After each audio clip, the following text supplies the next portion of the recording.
దేశంలో అన్ని చేంజ్ అయ్యాయి, మీ నగలు కూడా చేంజ్ చేయండి. మీ పాత నగకు గ్రాముకి 150 రూపాయలు ఎక్స్ట్రా పొంది కొత్త నగలు తీసుకోండి. అదే తక్కువ తరుగుకు మీ లలితలో మాత్రమే. Welcome to Metro News. Turpu Godavari జిల్లాలో డిప్యూటీ సీఎం పవన్ కళ్యాణ్ పర్యటనకు అధికారులు విస్తృత ఏర్పాట్లు చేస్తున్నారు. ఈ నెల 6న సీతానగరం మండలం మునికూడలి గ్రామంలో పర్యటించనున్న పవన్ కళ్యాణ్ ఆదర్శ గ్రామం మోడల్ ఘాట్ అభివృద్ధి పనులను పరిశీలించనున్నారు. ఈ నేపథ్యంలో జిల్లా joint collector Y Meghaswaroop, Rajamahendravaram municipal commissioner Rahul Meena వివిధ శాఖల అధికారులతో కలిసి క్షేత్రస్థాయిలో ఏర్పాట్లను సమీక్షించారు. పర్యటన విజయవంతానికి అవసరమైన అన్ని ఏర్పాట్లు పూర్తి చేయాలని అధికారులకు ఆదేశాలు జారీ చేశారు. అలాగే అన్ని శాఖలు సమన్వయంతో పనిచేసి పర్యటనను విజయవంతం చేయాలని సూచించారు. దీనిపై మరింత సమాచారం తూర్పుగోదావరి జిల్లా నుంచి మా కరెస్పాండెంట్ వర్మ అందిస్తారు. ఎస్ వర్మ, ప్రెసెంట్ మరి డిప్యూటీ సీఎం పవన్ కళ్యాణ్ తూర్పుగోదావరి జిల్లాలో పర్యటించబోతున్నారు కదా, సో దానికి సంబంధించి మరి ఏర్పాట్లు ఏ విధంగా ఉన్నాయి, అధికారులు ఏ విధంగా ఏర్పాట్లు చేస్తున్నారు? ఏదైతే ఎలా అంటే ఎల్లుండి మునికోడల గ్రామాలు రాజమహేంద్రవరంలో ఒక ప్రత్యేకమైన ఘాటు ఇప్పటికే ఏర్పాటు చేసి దానికి దేవాలయం కూడా మాట్లాడుతున్నాం. దేవాలయం సమీపంలో ఉన్నటువంటి మునికోడల గ్రామానికి దేశంలోనే రోల్ మోడల్ గ్రామం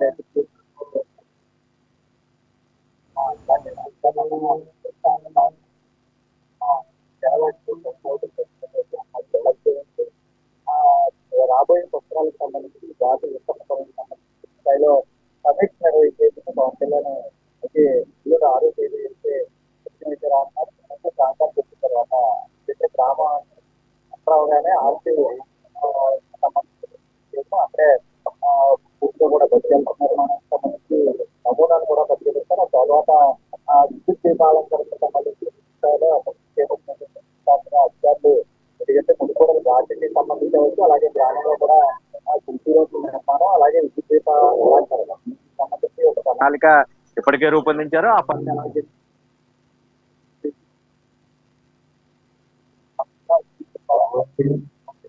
ఘాట్లో కూడా ఏ విధంగా ఉంది, ఎందుకంటే ఇప్పటికే 80 మీటర్ల వెడల్పుతోటి ఇప్పుడు పుష్కర్ ఘాట్ పనులకు సంబంధించి ఆ గోదావరి గట్టు అంతా కూడా విద్యుత్ దీపాలంకరణ చేయడానికి ట్రయల్ రన్ కూడా ఒకవైపు నిర్వహించిన పరిస్థితుల్లో రాత్రి సమయంలో తీసినట్టు విజువల్స్ ని ఈ పవన్ కళ్యాణ్ పర్యటన సందర్భంగా కూడా విజువలైజేషన్ పర్యటన తర్వాత అక్కడ చేపడుతున్నటువంటి కార్యక్రమాలు అవ్వచ్చు, ఇంకుడు గుంతలు ముఖ్యంగా మ్యాజిక్ డ్రైన్ నిర్మాణం చేపట్టాలి. ఎక్కడికక్కడ బురద అక్కడే వెలువడిన వెంటనే పూర్తిగా కూడా భూమిలోకి ఇంకిపోయేటటువంటి మ్యాజిక్ డ్రైన్లు, అలాగే సీసీ డ్రైన్ టు మ్యాజిక్ డ్రైన్లు ఈ పద్ధతి కూడా అవలంబిస్తున్న పరిస్థితి అయితే ఉంది. ముఖ్యంగా సీసీ రోడ్లు ప్రారంభోత్సవం కూడా చేస్తారు. అటు తర్వాత గ్రామంలోనికి సంబంధించి అభివృద్ధి కార్యక్రమాలకు సంబంధించి ఫోటో గ్యాలరీ కూడా వేసిస్తారు. ఆ తర్వాత అధికారులు సమన్వయంతో సమీక్ష కూడా నిర్వహిస్తారు. ఒకవేళ ఇంకా ఏమైనా చేయాల్సిన పరిస్థితులు ఉంటే అవన్నీ కూడా సూచించే అవకాశం అవుతుంది. అయితే దీనికి సంబంధించి ఈ ఏర్పాట్లకు సంబంధించి పూర్తిగా కూడా జాయింట్ కలెక్టర్ మేఘాస్వరూప్, అలాగే మున్సిపల్ కమిషనర్ రాహుల్ మీనా వీళ్ళిద్దరూ కూడా గడిచిన 3 రోజుల నుంచి కూడా అధికారులు అందరూ సమన్వయంతో సమీక్ష చేసుకుని ఈ కార్యక్రమాన్ని విజయవంతం చేయాలంటూ కూడా ప్రస్తుతం ఆ పనులను కూడా పరిశీలిస్తూ ఒక అధికారులతో మాట్లాడుతూ ఆయా శాఖల మంత్రి ముఖ్యంగా పంచాయతీరాజు, అలాగే PMDW సంబంధించి పబ్లిక్ వాటర్ వర్క్ సంబంధించి ఇరిగేషన్ శాఖ అధికారులు, ఈ ముఖ్య అధికారుల సమన్వయంతో ఇటు జాయింట్ కలెక్టర్ అలాగే మున్సిపల్ కమిషనర్ రాహుల్ మీనా అక్కడ పూర్తి స్థాయిలో గడిచిన 4 రోజుల నుంచి కూడా ఈ ఏర్పాట్లలో నిమగ్నమయ్యి పర్యటన అయితే విజయవంతం చేయడానికి ప్రస్తుతం అధికారుల సమయంతో ఒకరికొకరు కూడా చర్చించుకుంటూ కార్యక్రమాన్ని విజయవంతం చేయడానికి ప్రయత్నం చేస్తున్నారు. మునికోడల్ని దేశంలోనే ఒక రోల్ మోడల్ పంచాయతీగా తయారు చేయాలి. ఇక్కడ అభివృద్ధి పూర్తిగా కూడా ఇతర గ్రామాలకు కూడా ఇది మోడల్ గా ఉండాలన్న ఉద్దేశంతో పవన్ కళ్యాణ్ పూర్తిగా భావించిన నేపథ్యంలో పంచాయతీరాజ్ శాఖకు సంబంధించి అన్ని పనులు 100% ఇక్కడ పూర్తి స్థాయిలో జరగాలని ఆయన ఆదేశించడం జరిగింది. ఒకవైపు ఆ కార్యక్రమాలు అన్ని కూడా శరవేగంగా కొనసాగుతున్నాయి. అయితే గడిచిన వారంలోనే పవన్ కళ్యాణ్ ఇక్కడికి రావాల్సి ఉన్న నేపథ్యంలో కొన్ని అనివార్య కారణాల వల్ల ఆయన రాలేకపోయిన పరిస్థితుల్లో ప్రస్తుతం ఇప్పుడు వర్షాభావ పరిస్థితులు ఉన్నా సరే ఖచ్చితంగా 6వ తేదీ పవన్ కళ్యాణ్ పర్యటన ఉండబోతుంది. ఉపముఖ్యమంత్రి రాష్ట్ర స్థానికులందరూ కూడా ఆయన్ని కలిసేందుకు కూడా ఇప్పటి నుంచే తయారవుతున్న పరిస్థితి అవుతుంది. ఏదేమైనా పవన్ కళ్యాణ్ ఒకరోజు పర్యటన, ఒకవేళ ఆ రోజు సమీక్ష చేసిన తర్వాత అవసరమైతే 2వ రోజు కూడా ఉండి ఈ మునికోడల్ని ఆ పనుల్ని మరింత వేగవంతం చేయాలి. రాబోయే పుష్కరాలకి రోల్ మోడల్ గ్రామాన్ని సందర్శనకు కూడా వీక్షకులు వచ్చేలా కూడా ఏర్పాట్లు చేయాలంటూ పవన్ కళ్యాణ్ ఆదేశాల మేరకు శరవేగంగా అయితే అధికారులు పనులు చేస్తూ ఉన్నారు. పవన్ కళ్యాణ్ ఉదయం నుంచి సాయంత్రం వరకు కూడా సుడిగాలి పర్యటన చేస్తారు. మునిగాల్లో వివిధ అభివృద్ధి కార్యక్రమాలకు శంకుస్థాపన కూడా చేసే అవకాశం ఉన్న నేపథ్యంలో అధికారులు ఇప్పటికే అన్ని ఏర్పాట్లు చేశారు. ఆ పనులకు సంబంధించి ఒకవేళ వర్షం వచ్చినా కూడా భారీ బహిరంగ సభ కూడా నిర్వహించేందుకు వర్షంలో కూడా ఎవరు ప్రజలు తడవకుండా ఏర్పాట్లు అయితే చేస్తున్న పరిస్థితులు అయితే ఉన్నాయి. Thank you Varma.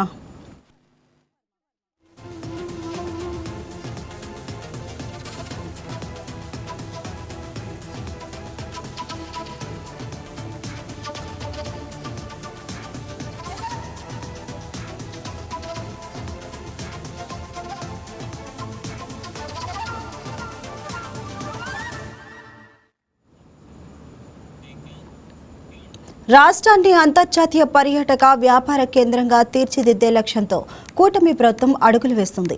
ఇందులో భాగంగా కర్నూలు నగరంలో 5 స్టార్ హోటల్ నిర్మాణానికి రంగం సిద్ధమైంది. ఈ మేరకు స్టేట్ ఇన్వెస్ట్మెంట్ ప్రమోషన్ బోర్డు ఆధ్వర్యంలో ఈ ప్రతిపాదనలకు గ్రీన్ సిగ్నల్ లభించింది. భారీ ప్రాజెక్టు కోసం ప్రభుత్వం గరిష్టంగా 5 ఎకరాల వరకు భూమి కేటాయించాలని నిర్ణయించింది. ఈ భూమి 66 సంవత్సరాల సుదీర్ఘ కాల పరిమితితో లీజుకు కేటాయించనున్నారు. రాబోయే 2-3 ఏళ్లలో హోటల్ నిర్మాణం కూడా పూర్తవుతుందని అధికార వర్గాలు చెప్తున్నాయి. కర్నూలులో నిర్మించబోతున్న 5 స్టార్ హోటల్ నిర్మాణంపై మరింత సమాచారం మా కరెస్పాండెంట్ మురళీకృష్ణ అందిస్తారు. మురళీకృష్ణ, కర్నూలులో నిర్మించబోయే మరి 5 స్టార్ హోటల్ కు సంబంధించి మీ దగ్గర ఉన్న అప్డేట్స్ ఏంటి? కర్నూలు జిల్లా రాయలసీమ ముఖద్వారం అయినటువంటి కర్నూలు జిల్లాలో 5 స్టార్ హోటల్ నిర్మాణం త్వరలోనే ప్రారంభం కానుంది. ఏదైతే రాయలసీమలో అత్యంత వెనుకబడినటువంటి ప్రాంతంగా ఉన్నటువంటి కర్నూలులో ఇప్పుడిప్పుడే డెవలప్మెంట్ అవుతున్నటువంటి పరిస్థితి. కర్నూలు జిల్లాలో కర్నూలు పట్టణంలో ప్రధానంగా ఓర్వకల్ ఇండస్ట్రియల్ హబ్ లో అత్యధికంగా భారీగా పెట్టుబడులు పెట్టి పరిశ్రమలు వెలుస్తున్నాయి. అదే రకంగానే అటు ఓర్వకల్ విమానాశ్రయం కూడా ఉండడంతో పారిశ్రామికవేత్తల పెట్టుబడిదారులు భారీగా కర్నూలుకు వస్తున్న నేపథ్యంలో వాళ్ళకి అత్యంత సౌకర్యవంతమైనటువంటి హోటల్ నిర్మాణానికి సంబంధించినటువంటి పనులు అయితే వేగవంతం అవుతున్నాయి. దీనికి సంబంధించి రాష్ట్ర ప్రభుత్వం ఆధ్వర్యంలో ఏదైతే స్టేట్ ఇన్వెస్ట్మెంట్ పాలసీ బోర్డు కూడా దానికి ఆమోదం తెలిపింది. గ్రీన్ సిగ్నల్ ఇచ్చిన నేపథ్యంలో ఆ బోర్డు ఆధ్వర్యంలోనే కర్నూలు పట్టణంలో 5 స్టార్ హోటల్ నిర్మాణానికి సంబంధించి ఇప్పటికే అధికారులు కూడా చర్యలు చేపట్టారు.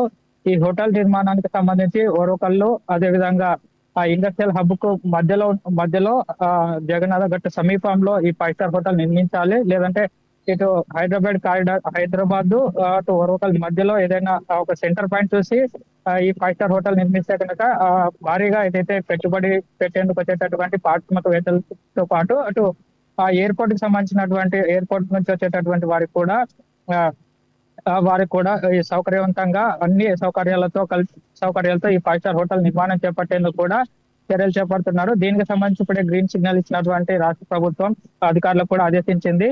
అయితే ఈ హోటల్ నిర్మాణం చేపట్టేందుకు ముందుకు వచ్చేటటువంటి సంస్థలకు దాదాపు 5 ఎకరాల మేర భూమిని 66 సంవత్సరాల పాటు లీజుకు ఇవ్వనున్నారు. అదే రకంగానే ముందు ఇంకా ఈ హోటల్ విస్తరణ చేపట్టేందుకు కూడా దాదాపు కొన్ని ఇంకా ఇప్పుడు ఉన్నటువంటి 5 ఎకరాలతో పాటు మరింత భూమిని కూడా కేటాయించే అవకాశం ఉంది.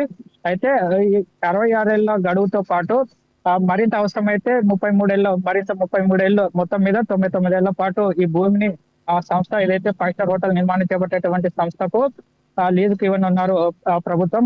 దీనికి సంబంధించి ఇప్పటికే ముమ్మరంగా చర్యలు చేపడుతున్నారు. త్వరలోనే టెండర్లు పిలిచి ఏ సంస్థ అయితే తక్కువ బిడ్స్ తో ఈ టెండర్ లో పాల్గొంటుందో దానికి ఆ సంస్థకు భూమిని దాదాపు 5 ఎకరాల భూమిని ఆ సంస్థ కేటాయించి త్వరలోనే ఈ 5 స్టార్ హోటల్ నిర్మాణం చేపట్టనున్నారు. కృష్ణ, ఈ 5 స్టార్ హోటల్ నిర్మాణం వలన మరి కర్నూలు నగరానికి అండ్ అదే విధంగా పర్యాటక రంగానికి ఎటువంటి ప్రయోజనాలు కలిగే అవకాశం ఉంది? ఈ 5 స్టార్ హోటల్ నిర్మాణం చేపడితే కనుక కర్నూలు పట్టణంలో ఉన్నటువంటి ఏదైతే కర్నూలు చుట్టుపక్కల ఉన్నటువంటి పర్యాటక ప్రదేశాలు ఏవైతే ఉన్నాయో అటు కొండారెడ్డి కావచ్చు, ఒక కర్నూలు పట్టణంలోనే ఉన్నటువంటి ఆ గోల్ గుమ్మజ్ కావచ్చు, ఎంతో చారిత్రాత్మకమైన కట్టడాలు ఇవన్నీ కూడా చూసేందుకు పర్యాటకులు కూడా పెరిగే అవకాశం ఉంటుంది. ప్రధానంగా కర్నూలు పట్టణంలో ఈ రాయలసీమలో వెనుకబడిన ప్రాంతం కర్నూలు పట్టణంలో ఉన్నటువంటి చారిత్రాత్మక కట్టడం కొండారెడ్డి గుట్టతో పాటు అటు గోల్ గుమ్మజ్, రాక్ గార్డెన్స్ ఏదైతే ఉంటుందో ఆ కర్నూలు అవుట్స్కట్స్ లో ఉన్నటువంటి రాక్ గార్డెన్స్ కూడా అక్కడ సినిమాలు ఎక్కువగా తీస్తూ ఉంటారు. బాహుబలి అంటే అత్యాధునిక ఒక గొప్ప చిత్రాలు కూడా ఓరకల్ రాక్ గార్డెన్స్ లో చిత్రీకరించినటువంటి పరిస్థితి. అయితే ఇవన్నీ చూసేందుకు వచ్చేటటువంటి పర్యాటకులకు విలాసవంతమైనటువంటి సౌకర్యాలు అన్ని సౌకర్యాలు. Thank you Muralikrishna.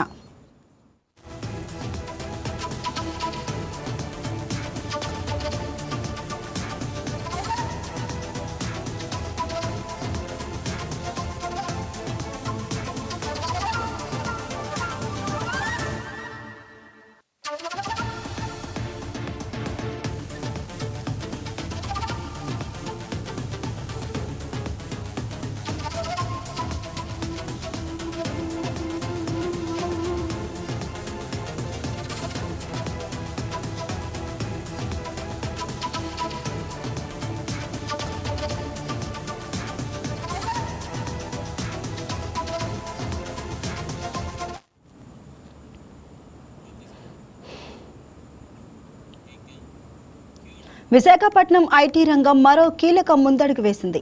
ప్రముఖ ఐటీ సంస్థ కాగ్నిసెంట్ ప్రత్యేక ఆర్థిక మండలి ఏర్పాటుకు కేంద్ర ప్రభుత్వం గ్రీన్ సిగ్నల్ ఇవ్వడంతో విశాఖలో ఐటీ పెట్టుబడులకు మరింత ఊతం లభించనుంది. మధురవాడలో ఏర్పాటు కానున్న ఈ ప్రాజెక్టు ద్వారా వేలాది మంది యువతకు ఉపాధి అవకాశాలు లభించడంతో పాటు విశాఖ ఐటీ హబ్గా మరింత బలోపేతం కానుందని అధికారులు భావిస్తున్నారు.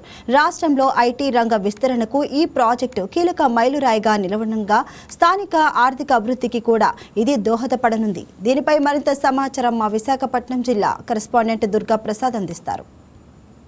ఐటీ దిగ్గజం కాగ్నిజెంట్ కి సంబంధించిన ఏదైతే నిర్వహణ విశాఖలో ఇటీవల ఏర్పాటు చేశారో గత డిసెంబర్ 12న సీఎం చంద్రబాబు నాయుడు చేతుల మీదుగా ఏదైతే కాగ్నిజెంట్ ఐటీ దిగ్గజ కంపెనీ అయితే ప్రారంభోత్సవానికి శంకుస్థాపన కూడా గత ఏడాది చేయడం జరిగింది. ఈ నేపథ్యంలో కేంద్రాన్ని కూడా ఈ దిగ్గజ కంపెనీ ఏదైతే కాగ్నిజెంట్ ఉందో ఒక లేఖ కూడా రాయడం జరిగింది. సెజ్ ఏదైతే ఆర్థిక ప్రత్యేక మండలికి సంబంధించి ఏర్పాటు దిశగా ప్రభుత్వం నుంచి ప్రోత్సాహం అందించాలని చెప్పి కూడా కేంద్రానికి అయితే ఈ కంపెనీ అయితే లేఖ రాయడం జరిగింది. ఈ నేపథ్యంలో కేంద్రం కూడా ప్రత్యేక అనుమతులు జారీ చేసింది. ఏదైతే ఈ కాగ్నిజెంట్ ఐటీ సాఫ్ట్వేర్ కంపెనీ ఏదైతే ఉందో ఇప్పటికే 3 దశల్లో దాని నిర్మాణం చేపట్టి దాదాపు 8,000 మందికి ఉపాధి అవకాశాలు కల్పిస్తామని చెప్పి కూడా రాష్ట్ర ప్రభుత్వాన్ని కోరడం జరిగింది. ఐటీ శాఖ మంత్రి ఉన్న నారా లోకేష్ అయితే దీనికి సంబంధించి పూర్తి స్థాయిలో కృషి చేస్తానని గతంలోనే హామీ ఇచ్చారు. అయితే వరుసగా ఐటీ కంపెనీ కూడా విశాఖ వేదిక కాబోతున్నాయి. ఈ నేపథ్యంలో గత ఏడాది డిసెంబర్ 12వ తేదీన ముఖ్యమంత్రి నారా చంద్రబాబు చేతుల మీదుగా ఈ కాగ్నిజెంట్ తాత్కాలిక భవనం సంబంధించి మధురవాడలో ఏర్పాటుకు అయితే శంకుస్థాపన చేశారు. అయితే ఆ టైంలోనే కేంద్రానికి రాష్ట్ర ప్రభుత్వాన్ని కూడా వారు రాఖలు రాయడం జరిగింది. ఈ నేపథ్యంలో ప్రత్యేక ఆర్థిక మండలి సెజ్ ఏర్పాటుకు సంబంధించి కేంద్రానికి అనుమతి కూడా వారు కోరడం జరిగింది. ఈ నేపథ్యంలో కేంద్ర ప్రభుత్వం కూడా అనుమతి జారీ చేసినట్టు కూడా అధికారికంగా వెళ్ళడం జరిగింది. అయితే ఇప్పటికే విశాఖ నుండి తమ కార్యకలాపాలు ప్రారంభించేందుకు విదేశాలకి విశాఖ నుంచి ఐటీ కార్యకలాపాలు ప్రారంభిస్తాం, విశాఖ వేదిక చేసుకొని దాదాపు 8,000 మందికి ఉపాధి అవకాశాలు కల్పిస్తూ విదేశాలకి ఐటీ పరంగా కూడా మేము కార్యకలాపాలు ప్రారంభిస్తాం. దీనికి సంబంధించి సెజ్ ఏర్పాటు చేసేందుకు ప్రత్యేక ఆర్థిక మండలి ఏర్పాటు చేసేందుకు కూడా వారు సపోర్ట్ చేయాలని చెప్పి కూడా వారు కేంద్రానికి లేఖ రాయడం జరిగింది. ఈ నేపథ్యంలో కేంద్రం కూడా వారికి అనుమతి ఇవ్వడం జరిగింది. ప్రస్తుతం అయితే తాత్కాలిక భవనం ద్వారానే కార్యకలాపాలు ప్రారంభించేందుకు అయితే ప్లాన్ చేస్తా ఉన్నారు. అనేక సిఫీ లాంటి సంస్థలు అనేక కంపెనీలు కూడా విశాఖలో పెట్టుబడులు పెట్టేందుకు అయితే ఆసక్తి చూపిస్తూనే కాకుండా ప్రారంభం దిశగా శంకుస్థాపన కార్యక్రమాలు కూడా జరుగుతూ ఉన్నాయి. ఇప్పుడు మరిన్ని ఐటీ కంపెనీలు కూడా విశాఖకు వచ్చేందుకు చాలా ఆసక్తి కనబరుస్తూ ఉన్నాయి. అవకాశాలతో పాటు ఏదైతే ఏ కంపెనీ అయితే ఇండస్ట్రీ ఏపీలో పెట్టుబడి పెట్టేందుకు కావచ్చు, లేదా ఐటీ కంపెనీలు విశాఖలో పెట్టుబడులు పెట్టేందుకు ఏవైతే ఆసక్తి కనబరుస్తున్నాయో వారికి పూర్తి స్థాయిలో రాష్ట్ర ప్రభుత్వం సపోర్ట్ చేస్తుందని చెప్పేసి కూడా ఇప్పటికే రాష్ట్ర మంత్రులు చెప్పడం జరిగింది. మరోవైపు మనం చూసినట్లయితే గత ప్రభుత్వ హయాంలో ఏ విధంగా ఇండస్ట్రీలు వచ్చి వెనకెళ్ళిపోయిన పరిస్థితి చూసాం. ఈ నేపథ్యంలో అట్లాంటి పరిస్థితి రానియకుండా పూర్తిగా ఇండస్ట్రీ హబ్గా లేకపోతే ఆర్థిక రాజధానిగా విశాఖని తీర్చిదిద్దడమే కాకుండా ఎవరైతే కంపెనీలు పెట్టుబడి పెడతారో వారికి పూర్తి స్థాయిలో భరోసా కల్పిస్తాం, వారికి కావాల్సిన ల్యాండ్ ఇవ్వడం జరుగుతుంది, వారికి కావాల్సిన అన్ని రకాల వసతి ఇవ్వడం జరుగుతుంది. పూర్తి స్థాయిలో ఈ ప్రభుత్వం మంచి ప్రభుత్వం, ఖచ్చితంగా మీకు సపోర్ట్గా ఉంటుంది, మీరు మా రాష్ట్రంలో పెట్టుబడులు పెట్టండి అని చెప్పేసి కూడా ఇప్పటికే పలువురు మంత్రులు విదేశీ పర్యటనలు కూడా చేస్తున్న పరిస్థితి. మరోవైపు గత ఏడాది విశాఖ వేదికగా కూడా పెట్టుబడుల సదస్సు కూడా పెట్టబడి జరిగింది. ఇట్లాంటి ఉత్తర్వులు రావడం కావచ్చు, ఇట్లాంటి అప్రూవల్స్ రావడం కూడా అనేక కంపెనీలు కూడా ఇది ఒక మంచి ఉత్తేజం నింపే అంశంగా మనం చూడవచ్చు, ఒక ఊతంగా మనం చూడవచ్చు. ఎందుకంటే వారు మరింత పెట్టుబడి పెట్టేందుకు కూడా ఇతరుల కంపెనీకి చాలా ప్రోత్సాహకరంగా ఉంటుంది. కాబట్టి ఖచ్చితంగా ఉత్తరాంధ్ర ప్రజలు ఇది ఆనందం వ్యక్తం చేస్తున్న అంశంగా మనం చూడొచ్చు. వీడియోతో దుర్గాప్రసాద్, వైకే న్యూస్, విశాఖ.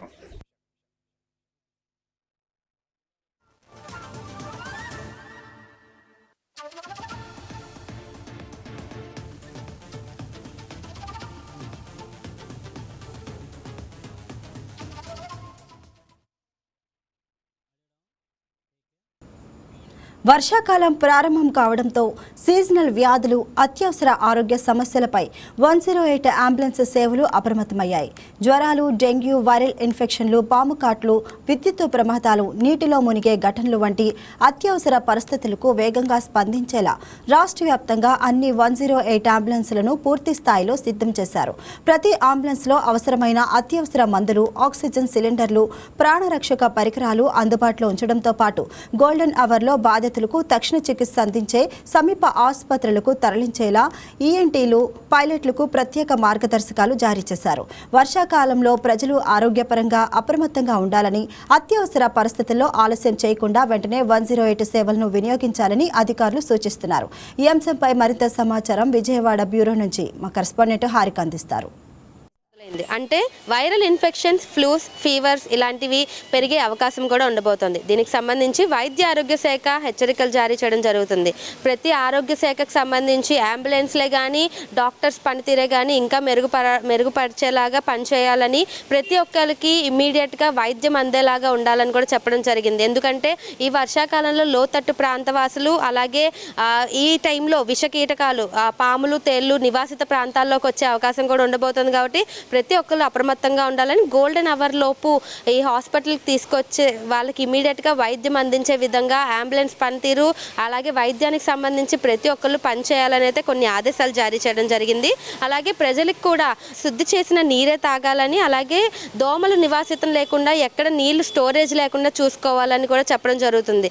అయితే దీనికి సంబంధించి ఆశా వర్కర్లు, ఏఎన్ఎంలకు కూడా కొన్ని బాధ్యతలు అయితే అప్పగించారు. ఎవరైతే బయటికి రాలేని పరిస్థితుల్లో ఉంటారో, లోతట్టు ప్రాంతవాసులే కానీ గర్భిణీలు, వృద్ధులు, చిన్నపిల్లలు కలిగిన వాళ్ళు, ఎవరైతే రాలేని వాళ్ళు ఉంటారో వాళ్ళు ఏదైనా అప్రమత్తమైన పరిస్థితుల్లో కాల్ చేయగానే ఇమీడియట్గా రెస్పాండ్ అయ్యి వాళ్ళకి తగిన వైద్యం అందించే విధంగా ప్రతి ఒక్క బృందం పనిచేయాలని కూడా చెప్పడం జరుగుతుంది. అయితే అంబులెన్స్ సేవలు ఇంకా మెరుగుపరిచేలాగా అంబులెన్స్ కూడా రెడీ అయ్యాయని కూడా వాళ్ళు చెప్పడం జరుగుతుంది. గతంలో చూసుకుంటే సుమారు 28,000కు పైగా వర్షాకాలంలో ఫ్లూల ద్వారా ఇబ్బంది పడ్డవారు, వైరల్ ఇన్ఫెక్షన్స్ ద్వారా ఇబ్బంది పడ్డవారు ఉన్నారు. అయితే తర్వాత ఇంకా చూసుకుంటే విష కీటకాల ద్వారా కూడా ఇబ్బంది పడి హాస్పిటల్కి వచ్చిన వాళ్ళు కొన్ని వేల మంది ఉన్నారు. వీళ్ళందరికీ అంబులెన్స్ ఎంతగానో ఉపయోగపడి తగిన సమయంలో గోల్డెన్ అవర్లో వాళ్ళని హాస్పిటల్కి తీసుకొచ్చి తగిన వైద్యం అందించింది అన్నారు. సో ఈసారి ఈ వర్షాకాలం మొదలవుతుంది కాబట్టి ప్రతి ఒక్క బృందం అలర్ట్గా ఉండాలని, ప్రతి ఒక్కరికి ఇమీడియట్గా వైద్యం అందించాలని, గోల్డెన్ అవరే లక్ష్యంగా పెట్టుకొని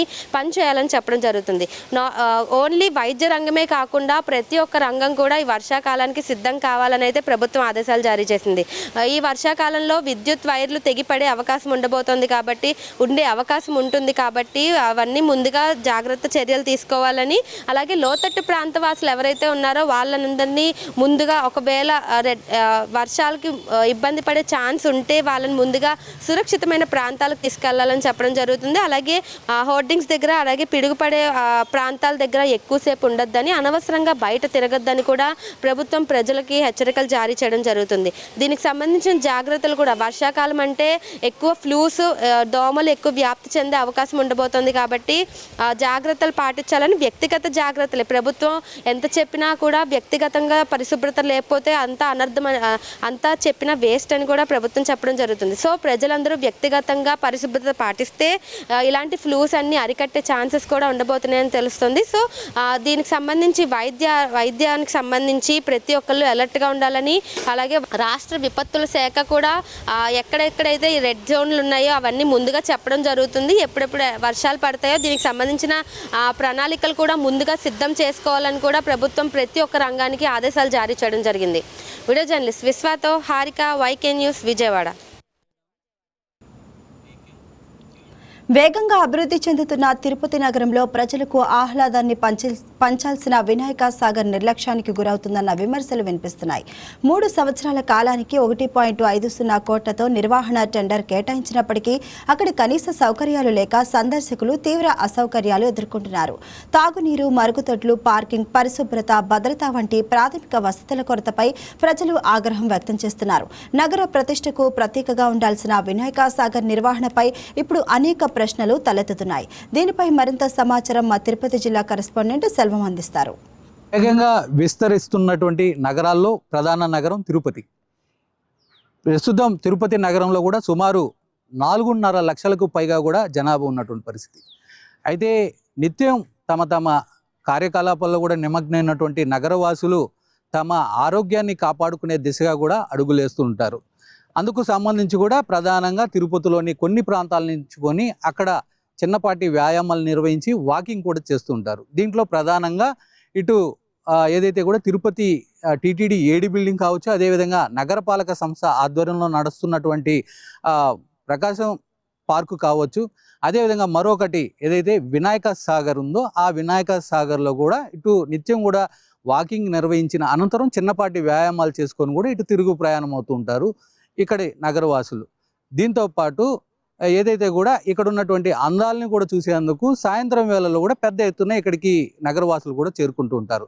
అయితే దీంట్లో ఉదయం పూట సంబంధించి కూడా 5 నుంచి కూడా 9 గంటల వరకు ఇక్కడ ఈ ఉచితంగా కూడా ఈ వాకింగ్ చేసేటువంటి వాళ్ళని కూడా అనుమతిస్తూ వస్తుంటారు. అనంతరం కూడా ఎవరైతే 9 గంటల తర్వాత ఇక్కడ ఎంటర్ అవుతారో వాళ్ళకి సుమారు 20 రూపాయలు కూడా ఛార్జ్ చేస్తూ టికెట్ను కూడా అయితే ఇస్తుంటారు. అయితే ఇక్కడ కొన్ని ప్రధాన సమస్యలు అయితే కూడా మనకి తెలుస్తున్నటువంటి పరిస్థితి. ఏదైతే ఉదయం పూట వాకింగ్ చేసిన అనంతరం కొన్ని వ్యాయామాలు చేసేందుకు ఎక్కువగా కూడా ఇటు నగరవాసులు ఇష్టపడుతూ ఉంటారు. అందులో ప్రధానంగా ఈ భుజ కండరాలకు సంబంధించినటువంటి వ్యాయామం. ఈ వ్యాయామం చేసేటువంటి పరికరం చూస్తే పూర్తిగా డ్యామేజ్ అయ్యి మరుగున పడినటువంటి పరిస్థితి. దీని ద్వారా కూడా ఇక్కడ చేసేందుకు ప్రయత్నిస్తే కూడా వాళ్ళకి గాయాలు తప్ప మరొక ఏది కూడా మేలు జరిగేటువంటి అవకాశం లేదు. మరొకటి ఏదైతే కూడా ఇక్కడ సైక్లింగ్ చేసేటువంటి వ్యవస్థ ఒకటి ఉంది. దీనికి సంబంధించి కూడా చూడొచ్చు, ఒక పక్క ఫెడల్ ఉంటే మరొక పక్క లేని పరిస్థితి. మరో పక్క ఏదైతే 2 ఫెడల్స్ ఉన్నప్పటికీ వాటిని పూర్తిగా ఈ స్థాయిలో నిర్వీర్యమైపోయినటువంటి పరిస్థితి. మరొకటి చూడొచ్చు, ఏదైతే కూడా నడుముకు సంబంధించినటువంటి వ్యాయామం చేస్తారు, ఆ వ్యాయామం సంబంధించి కూడా చూడొచ్చు. ఇక్కడ ఉన్నటువంటి ప్లేట్ కూడా పూర్తి స్థాయిలో కూడా ఇక్కడ నుంచి తొలగిపోయినటువంటి పరిస్థితి. మరోపక్క మనం ఇక్కడ నుంచి విజువల్ ద్వారా చూస్తాం, ఆ ఒక పరికరమే ఇక్కడ కనపడినటువంటి పరిస్థితి కూడా తయారైంది. అంటే సుమారు గత ప్రభుత్వ హయాంలో 22 కోట్ల రూపాయలు వెచ్చించి కూడా ఈ నగరవాసులకు సంబంధించి ఈ వినాయక సాగర్ని కూడా అందుబాటులోకి తీసుకొచ్చినటువంటి పరిస్థితి. అంటే 22 కోట్ల రూపాయల మేరకు వెచ్చించి, అంటే గతంలో కూడా దీనిపైన అనేక విమర్శలు, అంటే 22 కోట్ల రూపాయలు వెచ్చించిన అధికారులు ఇది తూతూ మంత్రంగానే నియమించారని చెప్పి కూడా ఒక వాదన అయితే కూడా గట్టిగా, అంటే నాసి రకం పనులతో కూడా ఇక్కడ వినాయక సాగర్ని నిర్మించారని చెప్పి గత ప్రభుత్వ హయాంలోకి సంబంధించి అప్పుడు టీడీపీ ప్రభుత్వం కూడా దీనిపైన పోరాటం చేసినటువంటి పరిస్థితి. అయితే మరొక పక్క ఏదైతే కూడా పక్కనే దీనికి సంబంధించి కూడా చిల్డ్రన్స్కి సంబంధించి ప్రత్యేకంగా అక్కడ ఒక ఆట విడుపు కోసం ఒక ఏర్పాటు అయితే చేశారు. అక్కడ కూడా ఒక్కసారి మీకు చూపిస్తాను రండి. ప్రస్తుతం మనం చిన్నపిల్లలు ఆట విడుపుగా ఉన్నటువంటి కేంద్రం ఏదైతే ఉందో ఆ ప్రాంతంలో ఉన్నాం. ఇక్కడ మరుగున పడినటువంటి ఈ జారుడు బల్ల లాంటివి కూడా చూడొచ్చు. అంటే కోట్ల రూపాయల నిధులతో వెచ్చించినటువంటి ఈ వస్తువులంతా కూడా ఇప్పుడు నిరుపయోగంగా పడినటువంటి పరిస్థితి. అంటే సుమారు 1,60,00,000 రూపాయలు, అంటే 3 ఏళ్లకు సంబంధించి కూడా 1,60,00,000 రూపాయలు వెచ్చించి కూడా ఒక వ్యక్తి దీన్ని టెండర్ కూడా అయితే కూడా పొందినటువంటి పరిస్థితి. 6 నెలలు కావస్తున్నా ఇక్కడ దీనిపైన ప్రత్యేక దృష్టి అయితే కూడా సారించినటువంటి పరిస్థితి. దీనివల్ల ఇక్కడ నగరవాసులు కూడా అనేక ఇబ్బందులు కూడా ఎదుర్కొంటున్నటువంటి పరిస్థితి. ఏదైతే ఇక్కడ చిన్నపిల్లలు ఒకవేళ ఇక్కడ ఆడుకున్నప్పుడు ప్రమాదవశాత్తు ఏదైనా కింద పడితే కూడా చూడొచ్చు, అంటే ఇక్కడ వాళ్ళకి దెబ్బలు తగలకుండా గాయాలు అవ్వకుండా కూడా ఇక్కడ రబ్బర్ మ్యాట్లు అయితే కూడా ఏర్పాటు చేస్తారు. అయితే దీనికి సంబంధించి ఇవి కూడా పూర్తి స్థాయిలో పూర్తిగా కూడా డ్యామేజ్ అయినట్టు కూడా మనకి ప్రధానంగా తెలుస్తుంది. అయితే మరొక ఇక్కడ ఎవరైతే కూడా సంబంధించి ఉన్నారు వాళ్ళతో కూడా మనం మాట్లాడదాము. కొంతమంది ఇక్కడ ఏదైతే టోకన్ తీసుకొచ్చినటువంటి వాళ్ళు ఉన్నారు వాళ్ళతో కూడా మనం మాట్లాడదాం. సరే, ఏంటి మీరు ఎక్కడి నుంచి వచ్చారు? ఇక్కడ లోకలేని ఉండేది సుజోతి నగర్లో. ఓకే, ఫీజులు పెట్టారు. ఓకే, పెద్ద వాళ్ళు వచ్చి ఆడుకునేది అయితే మనం ఫీజులు పెట్టాలి, కానీ చిన్న చిన్న పిల్లలకు మనం ఎటువంటి ఫీజులు లేకుండా, గేట్ పాసులు లేకుండా, ఓకే మనం ఇది కూడా మెయింటైన్ చేసే విధానంలో లేవా? మన సౌకర్యాలు ఇంకా మంచిగా ఉండాలి. పిల్లలకు కూడా అంత సేఫ్టీ అనిపించట్లేదు. ఇక్కడ మనం చూసుకోవచ్చు, ఆ వాటర్ కూడా అక్కడ మనకు శ్మశానం దగ్గర నుంచి వచ్చినాయని మనకు ఇన్ఫర్మేషన్ వేరే వాళ్ళు చెప్పారు. ఇవన్నీ కూడా పిల్లలు వచ్చే ఏరియాలో ఒకవేళ మనకు సైడ్ ఎఫెక్ట్స్ ఏమైనా రావచ్చు. అట్లా కూడా మనం కొంచెం ఇంకా మెయింటైన్ చేయొచ్చు, ఇంకా బాగుంటే బాగుంటుంది. కొంచెం ఉన్నాయి, కానీ మ్యాట్లే దెబ్బ ఉన్నాయి, పిల్లలకు మనం కాసుకొని కూర్చోవాల్సింది వస్తుంది. వాళ్ళు ఏం చేస్తారో, ఏమన్నా పడతారేమో, కొంచెం సేఫ్టీ కూడా తక్కువ ఉంది. నాకు కొంచెం మంచిగా చేస్తే బాగుంటుంది. Anyway, thank you. ఇది ఇవాల్టి మెట్రో న్యూస్. రేపటి మెట్రో న్యూస్లో కలుద్దాం. అంతటి వరకు stay tune to YK TV.